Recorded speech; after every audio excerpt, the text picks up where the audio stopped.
அருமை சொந்தங்களே எல்லாருக்கும் வணக்கம். மகிழ்ச்சி மகிழ்ச்சி மகிழ்ச்சி. இப்போ இந்த காட்சியை பாருங்க. இதுதான் நம்ம காவல் தெய்வமா என்னான்னு தெரியல. மறைமுகமாக தேவத சக்தி நம்மளுக்கு காட்சி கொடுக்கும், நம்மளுக்கு துணையாக இருக்குன்ற மாரி.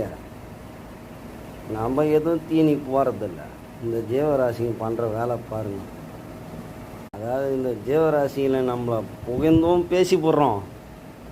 நம்மளுக்கு எதிர்ப்பாக இருந்துச்சுன்னா அந்த ஜீவராசி வேறு மாரி பண்ணிடுறோம். வேறு என்ன பண்ணுறது? இது காரி உலகம். நல்லா பாருங்க.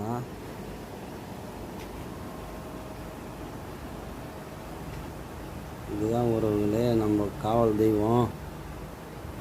பார்த்தீங்களா எப்படி வாசலில் இந்த காவல் தெய்வத்துக்கெலாம் வாகனம் உக்காந்துன்னு இருக்குமே, அது போல் வாசலில் உக்காந்துங்கிறாங்க. நாம் எதுவும் 10 ரூபா தீனி போடுறதில்ல.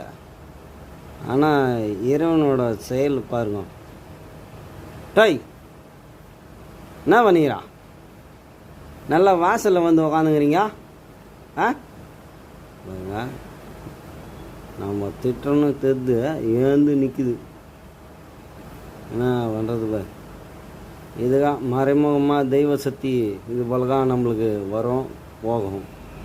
எல்லாமே நல்லது நடக்கும். மகிழ்ச்சி மகிழ்ச்சி மகிழ்ச்சி. ஒரு சந்தோஷமாக இருக்குது. அது அந்த காட்சி பாருங்க. என்ன பண்ணுறது? ஆக மொத்தத்தில் நம்ம உலகமே காரியம்தான். ஆகலைன்னா ஓட்டு இடின்னுவாங்க. செட் நம்ம பேசுறது அதுக்கு புரிஞ்சிச்சு, ஓடிப்பிச்சு பாரு. அவ்வளோதான். போடாங் நீயும் பேச்சியும் அப்படின்ற மாதிரி ஓடிச்சு. இவர் மட்டும் என்னவோ காது கேட்காத மாரி பத்துங்கிறாரு. ஆனால் என்னத்த சொல்கிறது? அதே போல் தான்.